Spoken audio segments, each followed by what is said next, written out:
Constance followed him into the garden, her heart pounding with anticipation and dread.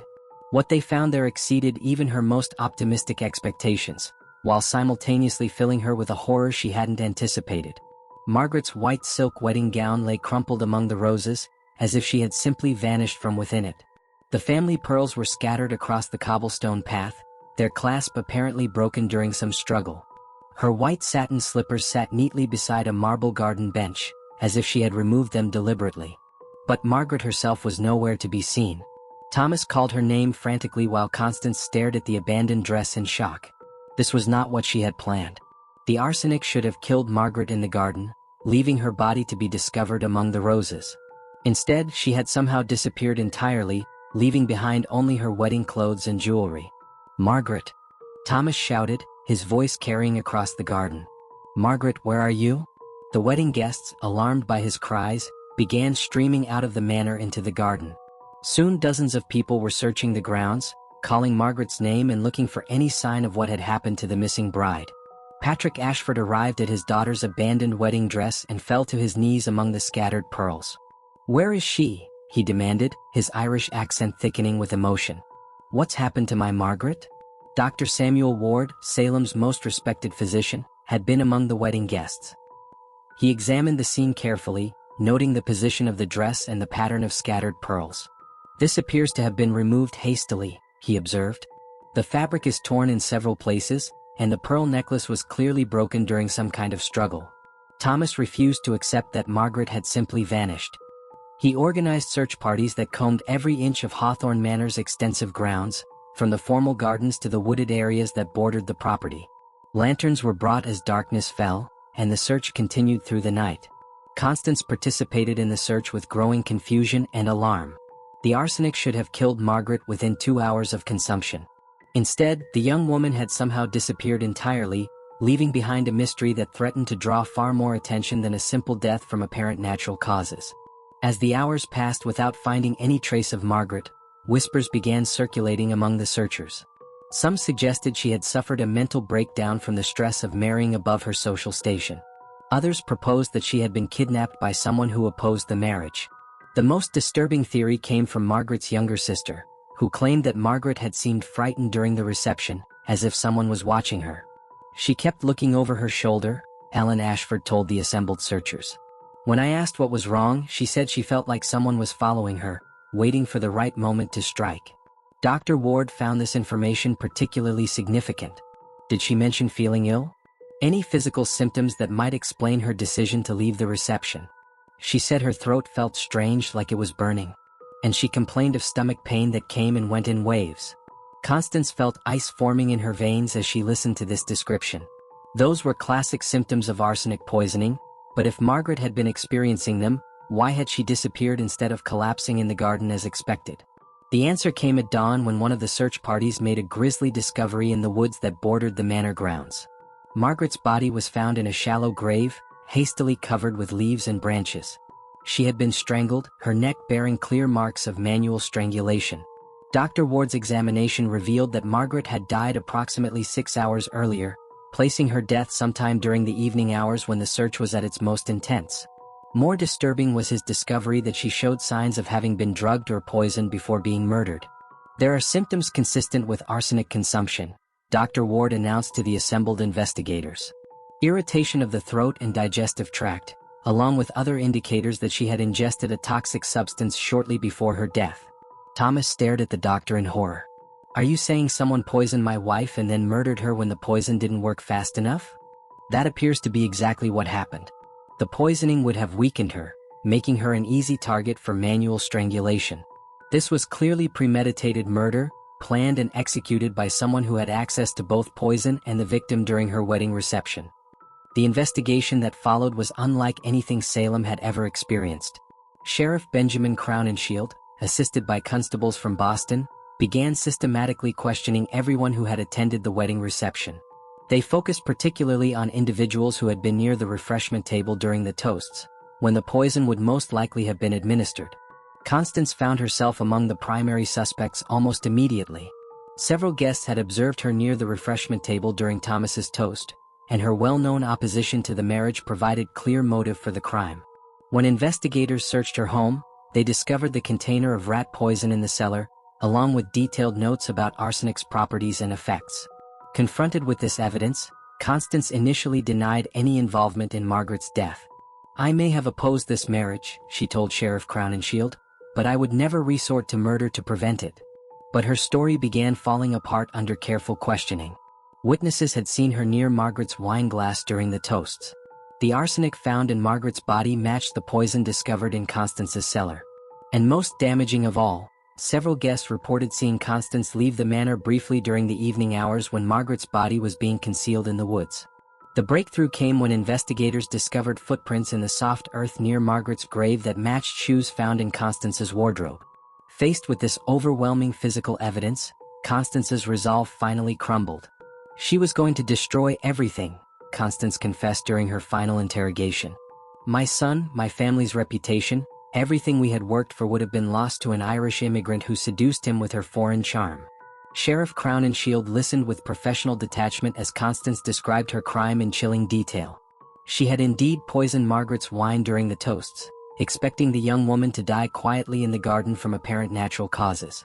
When Margaret began experiencing symptoms but remained conscious, Constance realized her plan was failing. "I followed her into the garden," Constance continued, her voice devoid of emotion.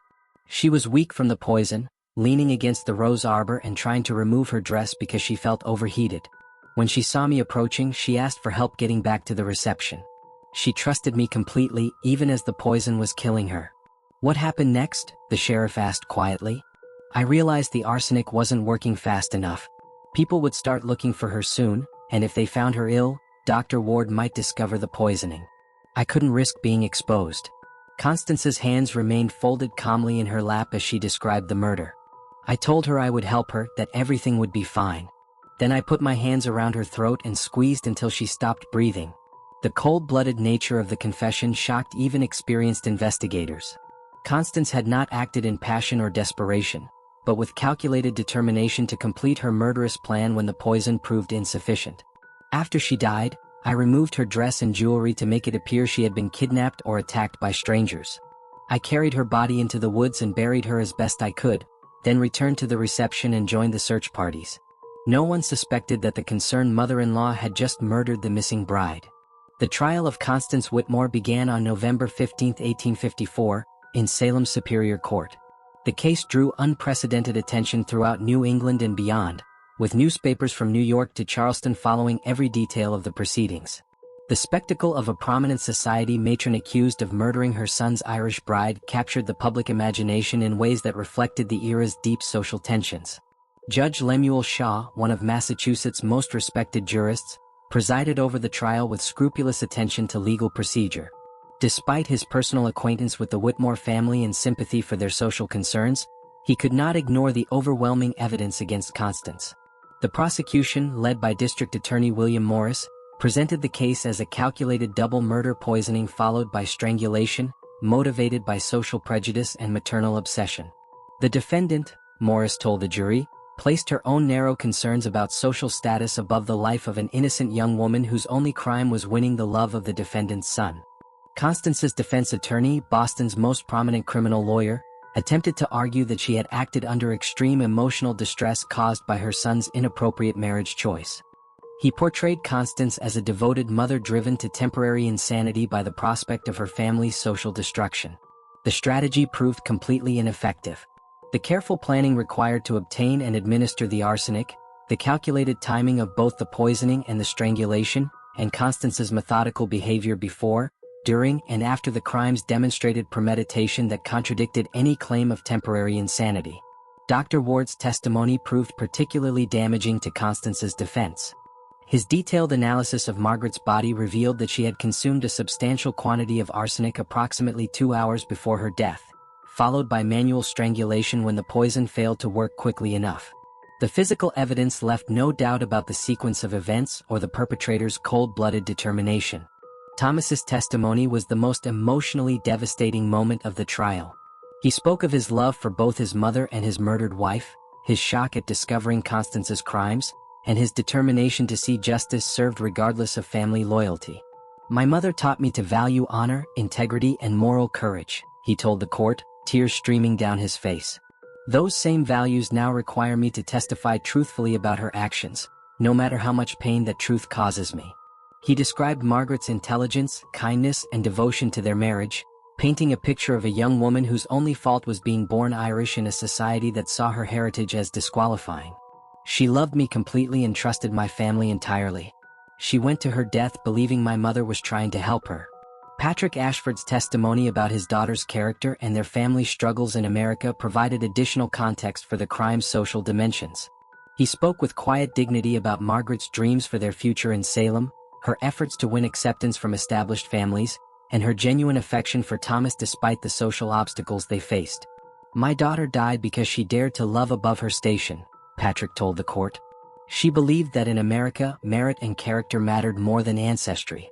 Mrs. Whitmore murdered her for that belief."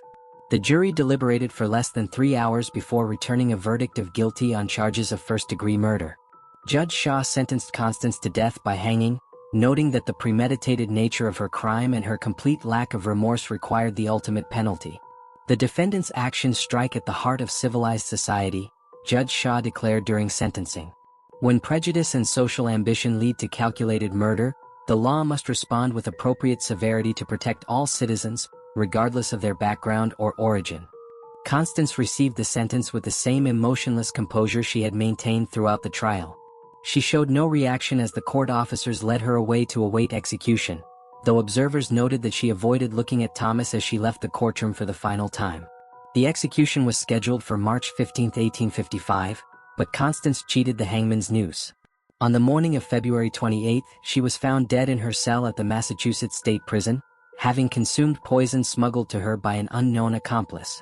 A note found beside her body contained no apology or expression of remorse, only a final declaration of her beliefs. "I regret nothing except that I failed to save my son from his foolish infatuation. The Whitmore name dies with Thomas's children, who will carry the taint of Irish blood forever. I go to my grave knowing I acted from love, even if the world cannot understand that love." The Whitmore family's social position in Salem never recovered from the scandal. Thomas found himself ostracized by many families who had once welcomed him, though a progressive minority in the community offered their support and friendship. He sold the Chestnut Street mansion and most of the family's Salem holdings, using the proceeds to establish a charitable fund for Irish immigrants seeking education and employment opportunities. 6 months after Margaret's murder, Thomas left Salem permanently, moving to California where he practiced law and invested in mining ventures.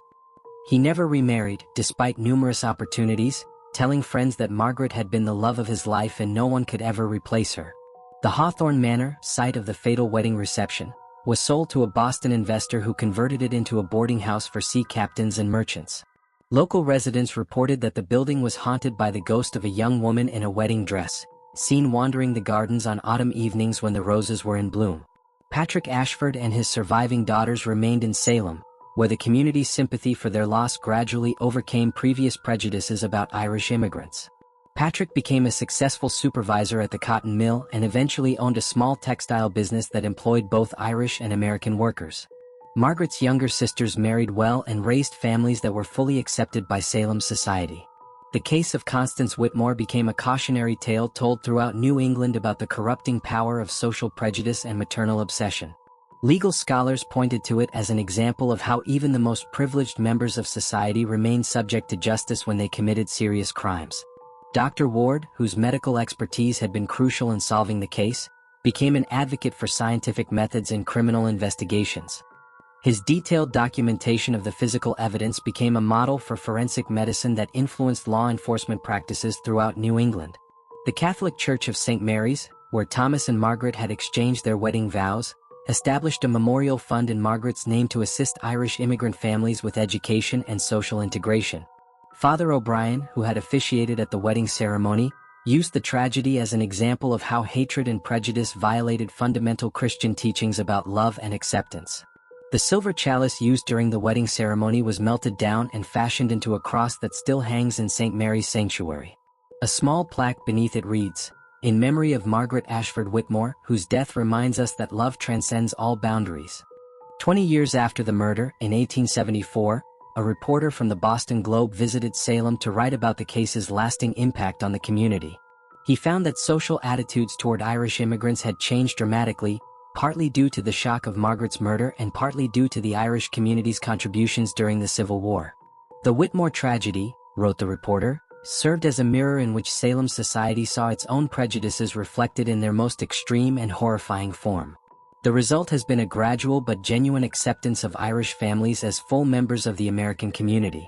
The abandoned Whitmore mansion on Chestnut Street stood empty for years after Thomas's departure, its windows boarded and its gardens overgrown. Local children dared each other to approach the house on dark nights, claiming they could hear the sound of a woman weeping in the upper floors where Constance had planned her terrible crime. In 1880, the mansion was finally demolished to make way for a small park dedicated to victims of violence. A simple granite monument in the center of the park bears the inscription, "In memory of all who have died for love, and in hope that hatred will never again triumph over human compassion." The Ashford family plot in Salem's Catholic cemetery became a place of pilgrimage for Irish families throughout New England. Margaret's gravestone, carved from white marble, shows a young woman in a wedding dress surrounded by roses. Below her name and dates are the words Thomas chose to commemorate his murdered bride. Beloved wife, whose love transcended all barriers and whose death opened hearts previously closed to understanding. Today, visitors to Salem can still find traces of the Whitmore tragedy woven into the city's history. Tour guides tell Margaret's story to visitors interested in the social tensions that once divided American communities. The tale serves as a reminder that the struggle for acceptance and equality has deep roots in American history, marked by both terrible tragedies and gradual progress toward a more inclusive society. The case file of Constance Whitmore, preserved in the Massachusetts State Archives, continues to be studied by historians, criminologists, and sociologists interested in the intersection of class, ethnicity, and violence in 19th-century America.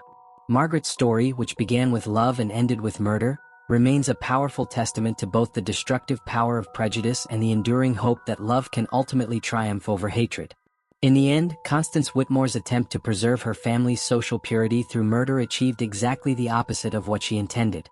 Instead of protecting the Whitmore name, she destroyed it forever. Instead of preventing Irish influence on her family's legacy, she ensured that Margaret Ashford's memory would be honored long after the Whitmore fortune was spent and forgotten.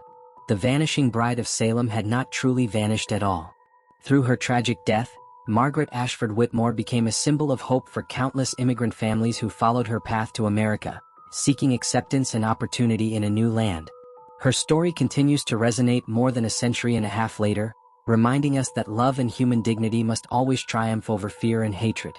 This mystery shows us how the bonds between parents and children can become twisted into instruments of destruction when they are driven by prejudice and social ambition. It reminds us that true love requires the courage to stand against societal pressure and family disapproval, and that the price of hatred is always higher than the cost of acceptance. What do you think of Constance's actions? Could maternal love ever justify such extreme measures, or was this simply prejudice disguised as protection? How do you think Thomas lived with the knowledge that his mother murdered his wife? Leave your thoughts in the comments below and let us know if you've ever encountered family opposition to relationships based on social or cultural differences. If you enjoyed this dark tale from Salem's hidden history, don't forget to subscribe and hit the notification bell for more forgotten American mysteries. Share this video with someone who appreciates stories about love, loss, and the complex social dynamics that shaped our nation's past. Until next time, remember that the most shocking crimes often hide behind the most respectable facades.